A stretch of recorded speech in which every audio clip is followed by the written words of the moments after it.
Welcome back to Resistance Chicks. We are your hosts, Leah and Michelle. Today is May, what is it? We've been so many days, the 21st of May 2017. We want to take you straight to our UK correspondent, Horatio. You all have asked a series of questions that I think are fantastic, and he has answered them in the video. We love our UK visitors We love you all. and watchers, and we're so excited to bring Horatio's quite right answers. We don't feel quite qualified to answer all of the UK questions, and he is our expert in the field. Yes, he so is. without further ado, Horatio! Now then, I love these wearing welcome once again Broncos. to the sunny hills of West Yorkshire. As you'll have seen in one of her recent videos, Michelle alluded to the fact that your gracious hosts here get asked a lot of questions with a British flavour and they don't really feel qualified to answer them. So after a brief chat, I've agreed to answer some of your queries that you've been kind enough to leave in the comments. So, let's crack on. Just so you know I'm not cheating, I've got nothing up my sleeves. I'm reading the queries straight off my beautiful assistant's video down here to your left. I'll be doing it without a safety net, although there will be a heavy dose of editing afterwards, I can absolutely guarantee you that. Let's get on with the first question from Pat Hacker. I love the parliamentary system in the UK, how they can vote no confidence. I wish you'd explain how that differs from our system in the US. Well, we're off to a cracking start here because I haven't got a clue how it works in the US. I'm sorry about that. However, in the UK, if a government is performing particularly badly, the economy's down, socially there's a bit of unrest, they're struggling to get any of the bills passed through Parliament, the opposition can put a bill forward for a vote of confidence on that government. If they lose that vote, they have to call an election.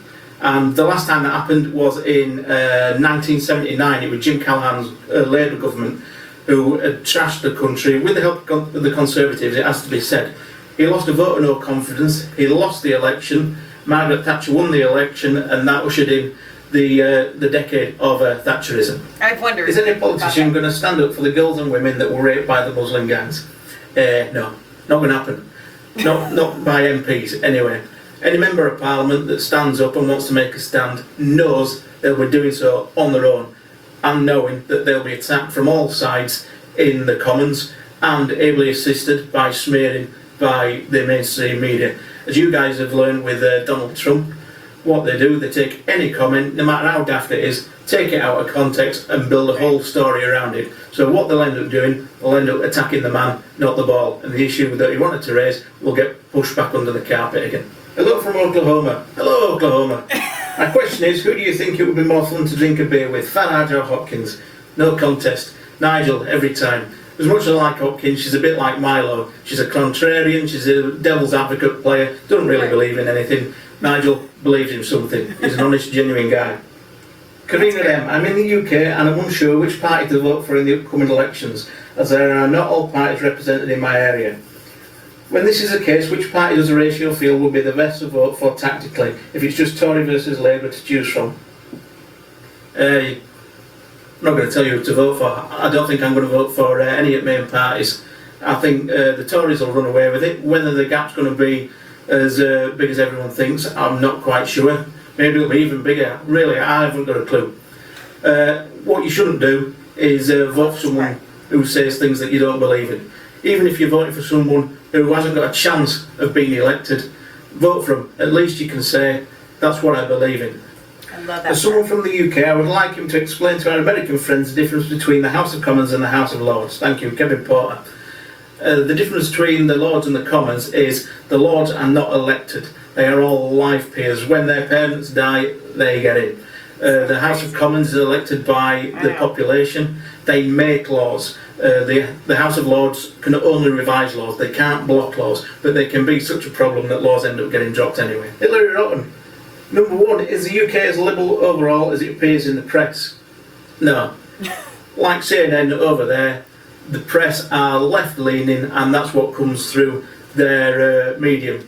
The places where people are really left are in any government department. That includes teachers and people like that. They're all over to the left. But as you can see with the European elections, where UKIP won the European elections and us voting to leave the EU, the general population are miles away. They've pretty much got a lot of common sense.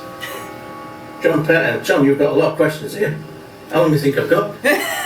Are illegal immigrants referred to as immigrants, and do you have an illegal immigration problem? Yes.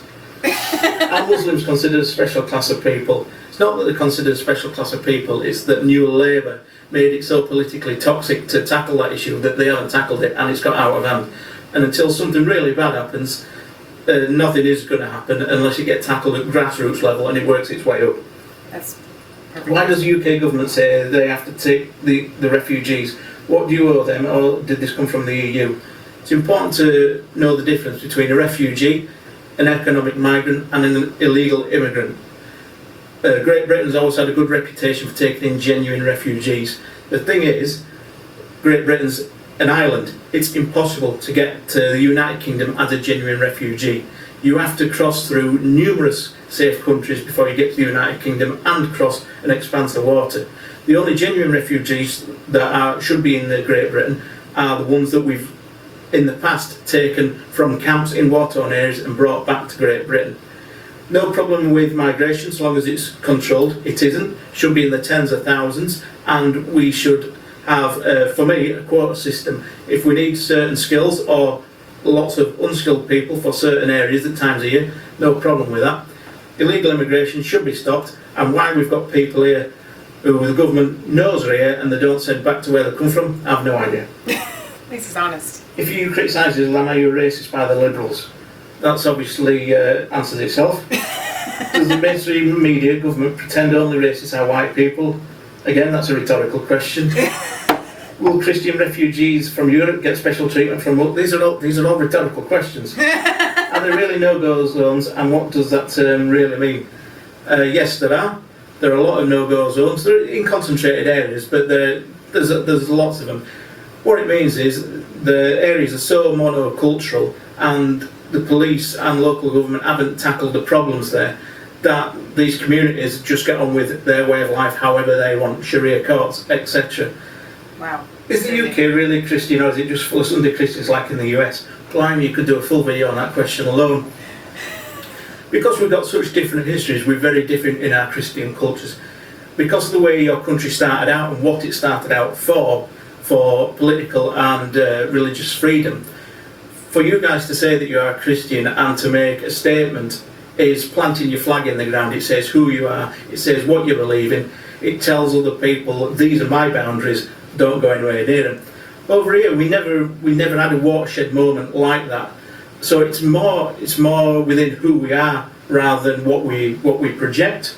It's Sunday services aren't as well attended as they used to, but it's just something that's not an issue over here. It's like wearing trousers. Wearing trousers is not an issue. Why? Because it's what you do all the time. And religion isn't talked about in the same way it is over there. For no other reason, as in it's not an issue, it's just something we are. It's who we are. It doesn't need talking about purely because it doesn't need talking about. Stephen Bann, I have a question. Why on earth does everyone north of Birmingham vote Labour, and when are they going to understand that we in the south will always vote the Conservatives in power? Because they're a bunch of imbeciles. But I think this time it's going to change. My constituency has been a Labour constituency since the beginning of time, and even before that. However, this year I think it's going to go Conservative, which shows you just how much the socialist bubble has burst. Mr. Big Toe, will UKIP bounce back after this year's election? I get the feeling UKIP voters are voting tactically this time around and might recover up your way against a failing Labour in future elections. Yeah, UKIP will be wiped out in this election because they have absolutely nothing to offer anyone, and they don't know themselves who they are or what to stand for.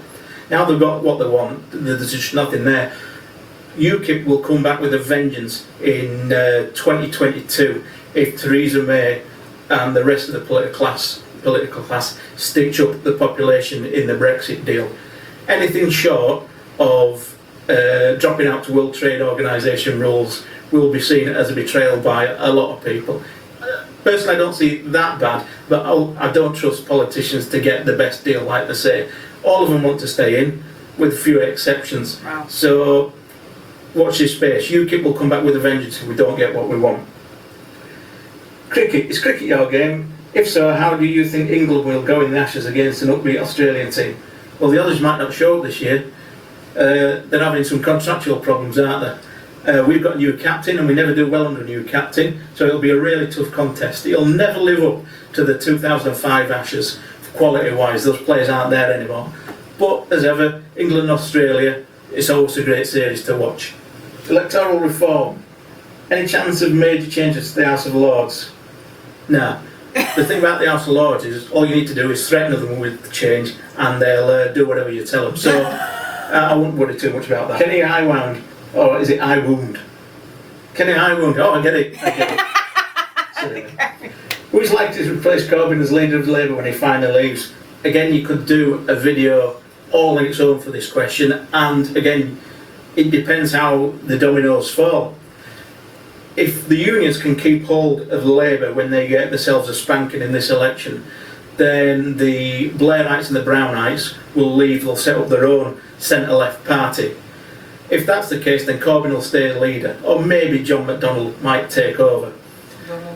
If the unions can't keep hold of Labour, then the Blairites and the Brownites will take back over. And Tom Watson, who has really had a personality makeover in the last few years to come across as a nice cuddly uncle when he is in fact one of the most vicious people ever to have been in Parliament, I think Tom Watson will take over as the interim leader of New Labour, and the next leader of Labour going into the 2022 election will be David Miliband, who's been keeping his powder clean for the last 5 years in America, earning £500,000 a year.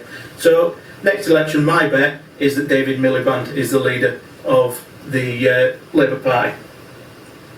The Green Knight. Horatio, what are the negative consequences of visiting Ilkley without wearing some form of hat or cap? They'll catch the death, lad. They'll catch the death. For all of you wondering what on earth is he on about, the unofficial anthem of Yorkshire is a song called On Ilkley Moor Without Hat, which in English is On Ilkley Moor Without a Hat. And that... Stop. I forgot. Hang on. This whole video was supposed to be done with a hat on. This is so great. This is real deal. You're just here at our house. And Leah has left the camera, left Horatio mid-sentence, actually. I'm so sorry. I told myself, I said, I have to wear Horatio's hat. Horatio sent this to Leah for her birthday and I from said, Yorkshire. I'm going to put on this hat. I have to wear this hat. Okay, carry on. That's probably a great place to leave this. That's where we get us so unplugged. That's where we get us so unplugged. On the Ilkley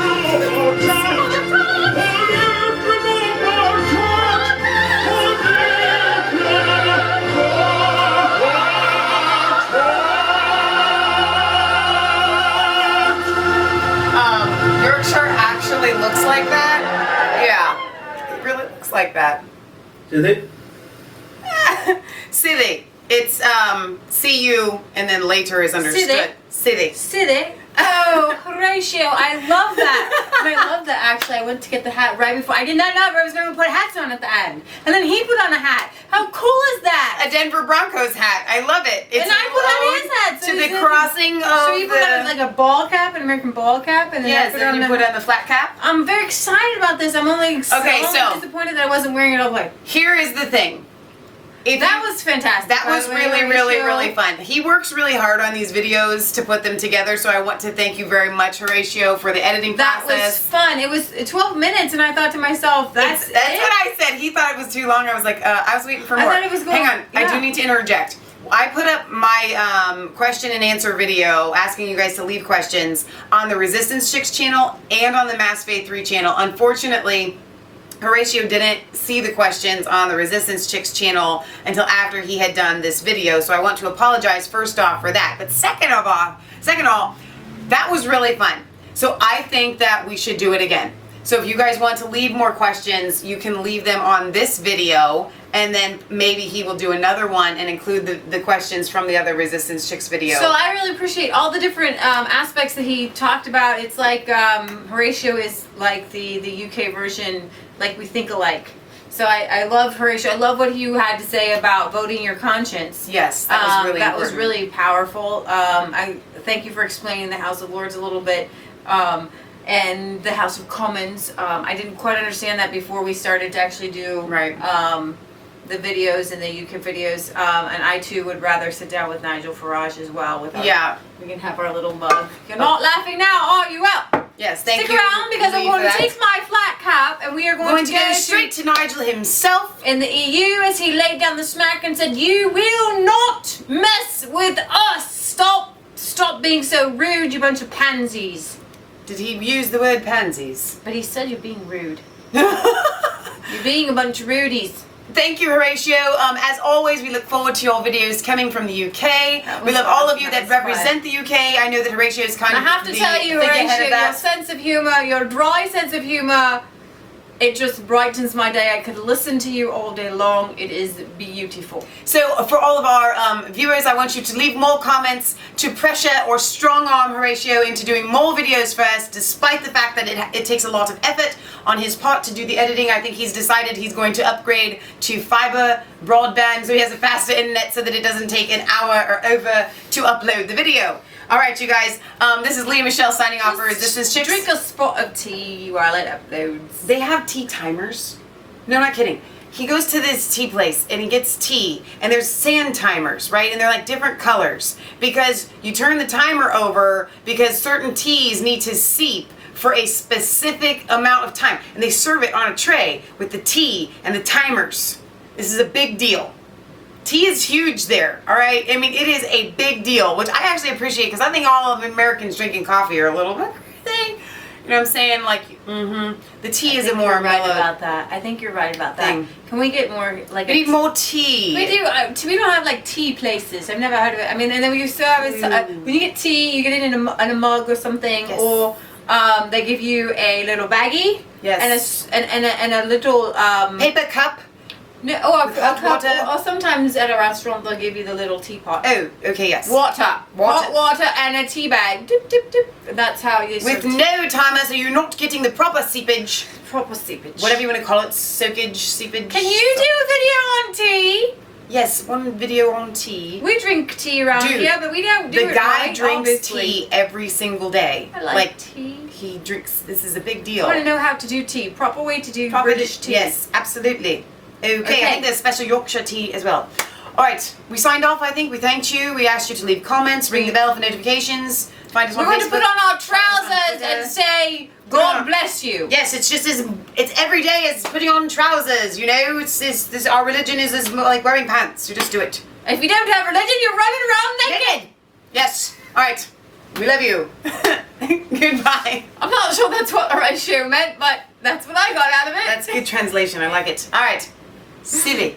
City. City. City. City.